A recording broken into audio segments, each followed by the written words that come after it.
Senior citizen ఈ card చేపించడం వల్ల అనేక ప్రయోజనాలు అనేవి వీరికి ఉంటాయి. ఆర్టీసీ, బ్యాంకింగ్ మరియు రైల్వే, అదేవిధంగా పాస్‌పోర్ట్ చేపించుకోవాలన్నా వీరికి కొంత రాయితీ అనేది వస్తుంది. సో, అదేవిధంగా ట్యాక్స్ బెనిఫిట్స్ కూడా ఉన్నాయి. సో, అనేక ప్రయోజనాలున్నాయి. ఇది దేశవ్యాప్తంగా పనిచేసే కార్డ్. దీనికి ఎటువంటి అమౌంట్ మనం చెల్లించక్కర్లేదు. జస్ట్ మన దగ్గరలో ఉన్న సచివాలయానికి వెళ్లి మనం అప్లికేషన్ పెడితే మనకు 5 డేస్‌లో అయితే కార్డ్ అయితే అయిపోతుంది. సో, వీరికి ఆర్టీసీలో అనేక ప్రయోజనాలున్నాయి. ఇవన్నీ కూడా మనం ఈ వీడియోలో పూర్తిగా చూద్దాం. మన ఛానెల్‌ని ఎవరైనా సబ్స్క్రైబ్ చేయకపోతే ఇప్పుడే ఖచ్చితంగా సబ్స్క్రైబ్ అయితే చేయండి. ఇక లేట్ చేయకుండా మనమైతే ఈ వీడియోలోకి వెళ్దాం. Senior citizen card. ఈ కార్డు మగవాళ్ళైతే 60 సంవత్సరాలు పైబడిన వారు ఉండాలి. ఆడవాళ్ళైతే 55 సంవత్సరాలు. ఇది వయసు. సో, ఆర్టీసీలో అయితే 25% ఈ కార్డు ఎవరైతే ఉంటారో వారికి ఛార్జ్ అనేది తగ్గించడం అనేది ఉంటుంది. సో, మనకున్నటువంటి టికెట్ ప్రైస్‌లో 25% మనకి తగ్గించి ఉంటుంది. అదేవిధంగా ఎవరైతే ఈ సీనియర్ సిటిజన్ కార్డ్ కలిగి ఉంటారో వీరికి ఆర్టీసీ అయితే మన లోకల్‌లో తిరిగే ప్రతి బస్సు, అదే దేశంలో ఏ బస్సు అయినా సరే 2 సీట్లనేది ఈ సీనియర్ సిటిజన్ కార్డ్ ఎవరైతే ఉంటారో వీరికి కేటాయించి ఉంటుంది. వీరు కంపల్సరీగా ఆ సీట్‌లో కూర్చోవచ్చు. సో, ఆర్టీసీలో ఈ రకమైనటువంటి ప్రయోజనాలు ఈ సీనియర్ సిటిజన్ కార్డ్ వల్ల కలిగి ఉంటాయి. సో, అదేవిధంగా మనం రైల్వేలో చూస్తే, సో, సీనియర్ సిటిజన్ కార్డ్ ఎవరైతే కలిగి ఉంటారో వీరికి సెపరేట్ టికెట్ కౌంటర్‌లనేవి రైల్వే స్టేషన్‌లో అయితే కల్పించడం జరుగుతుంది. సో, అదేవిధంగా వీరు నడవలేని పరిస్థితుల్లో ఉంటే వీరికి వీల్ చైర్ సదుపాయం కూడా ఆ రైల్వే స్టేషన్ అనేది కల్పిస్తుంది. సో, అదేవిధంగా 60 సంవత్సరాల వయసు పైబడిన వ్యక్తులు ఎవరైతే ఉంటారో వీరితో పాటు ప్రయాణించే ఒంటరి మహిళలు గానీ, లేతే ఎవరైనా గర్భిణీ స్త్రీలు ఉంటే వీరికి కూడా సీట్లనేవి రిజర్వేషన్ ప్రకారంగా వాళ్ళు అప్లై చేసుకుంటే వారికి కూడా లోయర్ స్లీపర్ క్లాసుల్లో బెర్తలనేవి ఇవ్వడం జరుగుతుంది. సో, అదేవిధంగా స్లీపర్ కోచ్‌లు ఏవైతే ఉంటాయో ఈ స్లీపర్ కోచ్‌ల్లో 6 సీట్లనేవి ఈ సీనియర్ సిటిజన్ కార్డ్ ఎవరైతే ఉంటారో వీరికి కేటాయిస్తారు. సో, అదేవిధంగా థర్డ్ ఏసీ కంపార్ట్స్ ఏవైతే ఉంటాయో అందులో 4 సీట్లు, సెకండ్ ఏసీ కంపార్ట్స్ ఏవైతే ఉంటాయో అందులో 3 సీట్లనేవి ఈ సీనియర్ సిటిజన్ కార్డ్ కలిగి ఉన్న వ్యక్తులకు కేటాయించడం జరుగుతుంది. సో, ఈ సీనియర్ సిటిజన్ కార్డ్ కలిగి ఉన్న వ్యక్తులు ఎవరైతే ముందుగా రిజర్వేషన్ చేపించుకుంటారో ఆ రిజర్వేషన్ ప్రకారంగా వీరికి సీట్లనేవి కేటాయించడం అనేది రైల్వేస్‌లో జరుగుతుంది. సో, ఇటువంటి సదుపాయాలు రైల్వేస్‌లో ఈ సీనియర్ సిటిజన్ కార్డ్ కలిగి ఉన్న వ్యక్తులకు సెంట్రల్ గవర్నమెంట్ కల్పిస్తుంది. ఈ 60 సంవత్సరాలు పైబడిన వ్యక్తులు ఎవరైతే సీనియర్ సిటిజన్‌షిప్ ఈ కార్డ్ అనేది కలిగి ఉండి వీరు ఎవరైతే పాస్‌పోర్ట్ చేయించుకుంటారో పాస్‌పోర్ట్‌లో వీరికి 10% ఫీజు అనేది స్లాట్ బుకింగ్ అప్పుడు తగ్గించి ఇవ్వబడుతుంది. సో, అదేవిధంగా టికెట్ ప్రైస్ కూడా ఈ పాస్‌పోర్ట్‌కి అయ్యే ఖర్చు ఏదైతే ఉంటుందో, సో, ఉదాహరణకు మనం 1500 పాస్‌పోర్ట్ చేయించుకోవడానికి ఖర్చయితే వీరికి 1300కే ఇవ్వడం జరుగుతుంది. సో, పాస్‌పోర్ట్‌లో ఈ సీనియర్ సిటిజన్‌షిప్ కలిగి ఉన్న వ్యక్తులకు ఫీజు తగ్గింపు అనేది కూడా కల్పిస్తుంది. ట్యాక్స్ మినహాయింపు.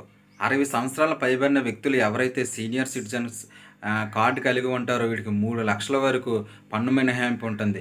సో, 80 సంవత్సరాల వయసు కలిగిన వ్యక్తులు ఎవరైతే సీనియర్ సిటిజన్‌షిప్ ఈ కార్డ్ కలిగి ఉంటారో వీరికి 5,00,000 అనేది ట్యాక్స్ బెనిఫిట్స్ కూడా ఉంటుంది. బ్యాంకింగ్ అనేది వీరి సేవలకు కొన్ని మినహాయింపులు అనేది ఇచ్చింది. సో, వీరి బ్యాంక్ దగ్గర ప్రత్యేకమైనటువంటి కౌంటర్లు అనేవి ఉంటాయి. వీరి డిపాజిట్ చేసుకుంటే వీరికి డెబిట్ కార్డు ద్వారా తీసుకుంటే ఛార్జెస్ అనేది మినహాయింపు ఇచ్చింది. సో, అదేవిధంగా 80 సంవత్సరాలు 60 సంవత్సరాలు పైబడిన వారికి ఎవరైతే ఉంటారో వీటికి ఇచ్చే వడ్డీ కూడా 1% అయితే పెంచింది. సో, మినిమం ఛార్జెస్ అనేవి కూడా బ్యాంక్ అనేవి వీరికి తగ్గింపుగా ఇవ్వడం జరిగింది. సో, ఈ విధంగా బ్యాంక్స్‌లో వీరు ఏదన్నా ఫిక్స్డ్ డిపాజిట్ గానీ ఏదైనా చేసుకుంటే దానికి కూడా వడ్డీ పర్సెంట్ అనేది 2% ఎక్కువగా ఇవ్వడం జరుగుతుంది. సో, ఈ విధంగా సీనియర్ సిటిజన్ కార్డ్ ఎవరైతే ఉంటారో వీరికి బ్యాంక్ నుంచి ఆ మినహాయింపులు అనేవి వీరి డెబిట్ కార్డ్ ఛార్జెస్ కానీ లేదా బ్యాంకు మినిమమ్ ఛార్జెస్ కూడా తగ్గించి అనేది ఇవ్వడం జరుగుతుంది. సో, 2025, 26 ఈ బడ్జెట్‌లో వీరికి కొత్త మినహాయింపులు అనేది ఇవ్వడం జరిగింది. సో, 60 సంవత్సరాలు దాటిన వారికి 7,00,000, 80 సంవత్సరాలు దాటిన వారికి 10,00,000 అనేవి వీరి ఆదాయ మినహాయింపు ఇవ్వడం జరిగింది.